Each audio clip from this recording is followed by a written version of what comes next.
안녕하십니까, 이형입니다. 안녕하세요. 오랜만에 영상으로 인사를 드립니다. 오늘은 저희가 최근에 아메리칸 리그 중부지구에서 돌풍을 일으키고 있는 화이트삭스에 대한 얘기를 해보도록 하겠습니다. 오랜만에 인사를 드리는데 이정우도 아니고 다저스도 아니고 오타니도 아니고 21세기 아웃 다운 영상이 준비가 됐습니다. 화이트삭스가 현재 클리브랜드와 꾸준히 1위 경쟁을 하고 있고 와일드카드 진출도 충분히 노려볼 수 있는 승률을 기록을 하고 있는데 만년 최하위 팀이었던 화이트삭스가 어떻게 최근에 성적이 좋아졌는지에 대해서 얘기를 해보도록 하겠습니다. 시즌 초반에 무라카미가 돌풍을 좀 일으켰고 여기에 AL 중부 팀들의 경쟁력이 좀 떨어지다 보니까 반사 이익을 누리는 게 아니냐라는 분석이 있었는데 꼭 그런 것만은 아니라는 게 최근에 드러나고 있습니다. 최근에 애틀랜타 상대로 시리즈 2전 전승, 그리고 다저스 상대로도 홈에서 2승 1패 위닝 시리즈를 가져갔고 강팀을 상대로도 전혀 밀리지 않는 모습을 꾸준히 만들어주고 있어요. 작년부터 이러한 분위기가 어느 정도 형성이 되지 않았나 싶은 게 지난 시즌에도 100패를 넘게 당하긴 했지만 전반기에 비해서 후반기 성적이 더 좋았거든요.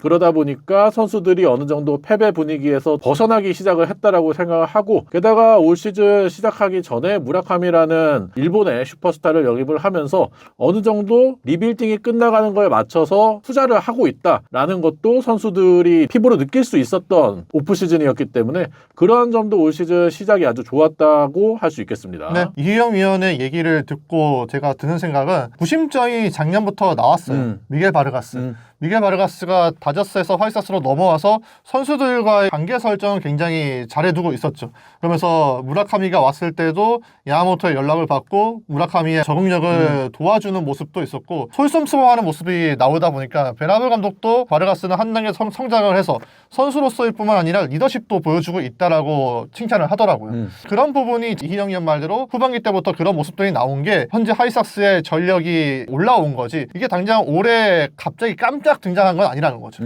그리고 화이트삭스가 현재 5할이 넘는 승률을 기록하고 있는 부분에 있어서 가장 큰 부분을 차지하고 있는 게 역시 홈 승률이거든요. 그렇죠. 홈에서 현재 8시리즈 연속 위닝 시리즈를 가져가고 있고 홈 승률이 무려 6할 6푼 7리, 메이저리그 전체에서도 3위를 기록할 정도로 홈에서의 성적이 많이 좋아지고 있습니다. 무라카미 영입도 그렇고 홈에서 승률이 계속해서 좋다 보니까 팬들도 많이 찾고 있고 이러한 분위기를 선수들이 많이 받으면서 팀 분위기도 아주 좋아요. 물론 그렇다는 건 원정 성적이 떨어진다는 겁니다.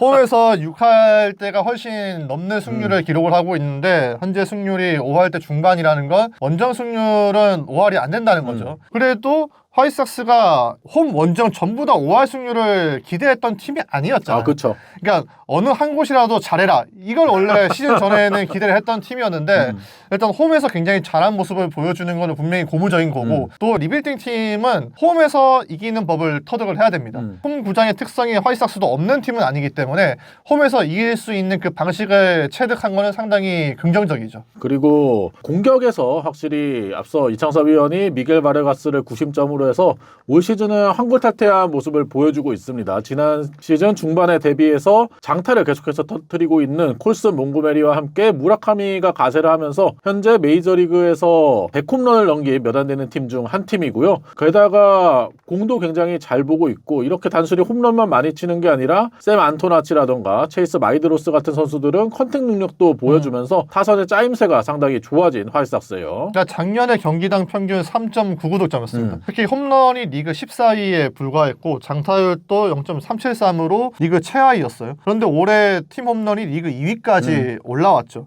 장타율도 0.4를 넘으면서 리그 상위권까지 치고 올라왔고 그러면서 경기당 평균 득점이 4.73점으로 양키스 다음으로 많은 점수를 뽑고 있는 타선이에요. 물론 무라카미의 등장이 결정적이겠지만 역시나 빅3가 구축이 된 게 상당히 크죠. 타선의 길이가 길어진 점은 제가 이전에도 한번 언급을 한 바 있습니다. 작년에는 화이트삭스가 타선의 뎁스가 너무 얕았어요. 그러다 보니까 대타로 경기가 운영이 됐을 때 좋은 성적이 거두지 못했고 대타 홈런도 하나도 없는 팀이었는데 지금은 이 타선의 뎁스가 어느 정도는 두터워지다 보니까 대타를 써도 성적이 작년보다 훨씬 잘 나오고 있고 플래톤 시스템을 가동할 수 있는 팀이 됐습니다. 타선의 뎁스를 바탕으로 해서 점수를 많이 뽑고 있는 거죠. 그리고 투수진은 지난 시즌부터도 어느 정도 가능성을 보여줬어요. 올 시즌에는 에이스로 떠오른 데이비스, 마틴을 포함해서 션 버크라던가 에릭 패디 이런 베테랑 선수들도 도움을 주고 있고 불펜 투수들도 세란토니 도밍게스와 함께 현 뉴컴도 어느 순간에 나서든 좋은 모습을 보여주면서 베테랑 선수들이 불펜에서 도움을 주고 있고 그랜트 테일러도 올 시즌에 지난 시즌에 비해서 좀 더 성장한 모습을 보여주면서 마운드도 안정감을 찾아 나가고 있는 화이트삭스예요. 물론 데이비스 마틴이 직전 양키스와의 경기에서 크게 무너지면서 사 이영상 경쟁에서는 한 걸음 물러나긴 했는데 사실 데이비스 마틴이 올해 이렇게 사 이영상 경쟁을 할 수 있는 투수로 도약을 그쵸. 할 거라고는 예상을 못했잖아요. 그래서 데이비스 마틴 자체가 화이트삭스다. 네. 어쨌든 화이트삭스의 마운드 전력의 본체는 베니스터 수석 고문 아니겠습니까? 이 베니스터 수석 고문의 지론이 화이트삭스 투수들이 좀 더 이제는 좀 이해하게 됐다. 그리고 화이트삭스의 투수진들이 그렇다고 뭐 구속이 엄청 빠른 투수들은 그쵸. 없기 때문에 이 투수들이 결정구들을 습득을 했고 그리고 최대한 많은 공을 던질 수 있도록 베니스터 코치가 유도한다고 하더라고요. 최근에 유행을 하고 있는 타자 아크 훈련법이 타자들이 상대의 투수의 결정구를 미리 보고 들어오다 보니까 결정구만으로는 피칭하는 게 좀 어렵다고 이야기가 나왔는데 베니스터 수석 고문의 지로는 그래서 대여섯 개 정도는 가지고 있어야 된다. 타자가 결정구를 적응할 때 또 다른 변화를 주면서 승부할 수 있는 투수들을 키우는 게 화이트삭스의 목적이었는데 이전보다는 다양성이 가미가 된 게 현재 마운드도 잘 나가고 있는 비결이겠죠. 공격과 투수력뿐만 아니라 또 나아진 부분은 수비예요. 화이트삭스가 리빌딩 팀이다 보니까 고질적으로 수비 쪽에서 문제가 많았던 팀이었는데 올 시즌은 확실히 수비에서 좋아진 모습을 보여주고 있습니다. 디펜시브 런세이브와 OA에서 전부 다 지난 시즌에 비해서 괄목상대한 모습을 보여주고 있고 미겔 바르가스도 수비에서 항상 문제를 보였던 선수인데 올 시즌에 수비에서 안정감을 보여줬고 프리뷰 때 이창섭 위원이 캔자스시티에서 투수 코치가 오면서 투수들의 수비력을 굉장히 강조했다라는 얘기를 해줬는데 실제로도 그 성과를 현재 보고 있거든요. 화이트삭스가 수비에서도 안정감을 주면서 전체적으로 공수 밸런스가 점점 맞아가고 있다는 느낌을 받고 있습니다. 그러니까 흔히 안 좋은 팀들 얘기할 때 우리는 세 가지만 좋아지면 된다. 공격, 수비, 주루. 네.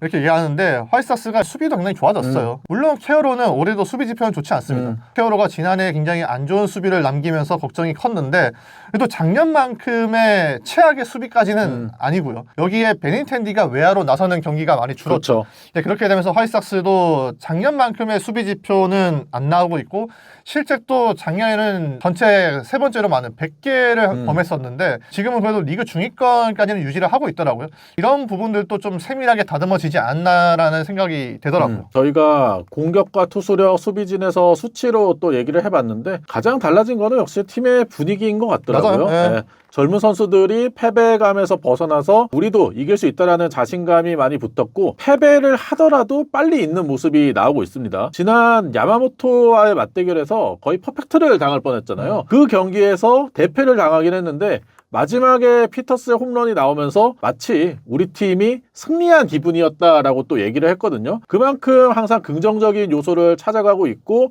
젊은 선수들이 빠르게 그러한 패배를 벗어나는 모습을 보여주고 있는 것도 베너블 감독 밑에서 선수들이 멘탈적으로도 많이 성장을 했다라고 느껴져요. 사실 초반에 잘 나가는 리빌딩 팀도 있거든요.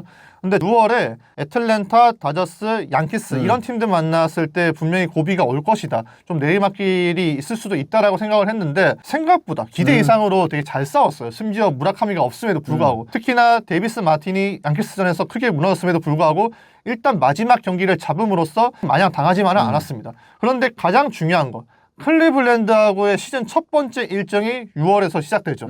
화이트삭스가 뭔가 우주의 기운이 모아진다고 느껴지는 게 호세 라미레스가 없습니다. 아, 그렇죠. 네, 지난 3년 동안 100패를 당했던 팀들이 올라오려면 어느 정도는 운이 있어야 된다고 봐요. 근데 이런 운들도 따라주고 있다는 부분이 올해 남은 시즌을 더 기대하게 만들고 있고요. 무라카미도 전반기 안에는 충분히 돌아올 수 있고 그리고 무라카미가 없는 동안에도 선수들이 이기는 방법을 습득을 했기 때문에 그러면 좀 더 좋아질 수가 있겠죠. 현재 와일드카드 순위권에 위치를 하고 있는 화이트삭스인데 그렇다면 궁금해지는 게 화이트삭스가 트레이드 마감 시한 때 어떻게 움직일까거든요. 현재 타선의 젊은 선수들이 점점 성장을 해주면서 개인적으로는 타선 쪽에는 변화가 없을 것 같은데 저도 없어야 된다고 봐요. 네, 투수진에서 만약에 화이트삭스가 와일드카드권에 있다면 큰 영입까지는 아니어도 선발진의 영입을 좀 노려보는 게 어떨까라는 생각은 듭니다. 지금 화이트삭스에게 가장 매력적으로 느껴지는 건 젊은 선수들이 본인들만의 승리 문화를 만든 점이거든요. 베인텐지도 있지만 베인텐지는 본인이 후방에서 지원하겠다고 말을 했었고 바르가스가 선두에 서서 젊은 선수들이 굉장히 그 좋은 분위기를 형성을 했는데 만약에 여기서 플러스 알파를 한답시고 베테랑 야수가 합류를 하면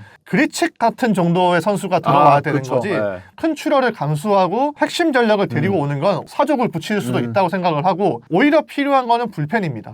샌안토니 도밍게스 너무 불안합니다. 불안하죠. 네. 어쩌라고 막았잖아. 이거 안 됩니다. 네. 그래서 화이트삭스가 당장 또 월드 시리즈 우승을 노릴 수 있는 전력은 아니기 그쵸. 때문에 포스트 시즌 경험이 중요하지 않습니까? 그러면은 남은 시즌에는 이 디테일한 부분을 다듬어야 되고 지키는 야구가 선행이 돼야 되기 때문에 마무리 쪽에서 좀 더 안정적인 투수를 데리고 오는 게 급선무가 아닐까 생각이 드네요. 그리고 이번 달부터 시작되는 클리브랜드와의 일전이 정말 중요할 겁니다. 클리브랜드와 지금까지 안 붙었기 때문에 남은 시즌 동안에 자주 맞붙게 되는데 여기서 만약 밀리게 되면 지구 선두 싸움은 또 밀리겠죠. 오늘은 저희가 최근에 좋은 성적을 거두면서 돌풍을 일으키고 있는 화이트삭스에 대해서 얘기를 해봤는데요. 여러분이 생각하시는 올 시즌 화이트삭스가 잘하는 이유에 대해서도 댓글로 많이 달아주시기 바랍니다. 절대 강호가 존재하는 것도 리그의 재미에 도움을 주겠지만 이렇게 긴 암흑기가 끝나는 팀도 리빌딩 팀이 희망을 가지거든요. 화이트삭스의 역할이 굉장히 중요하다는 걸 말씀드리고 싶었습니다. 그러면 구독과 좋아요 부탁드리고요. 다음 영상으로 또 찾아뵙도록 하겠습니다. 안녕.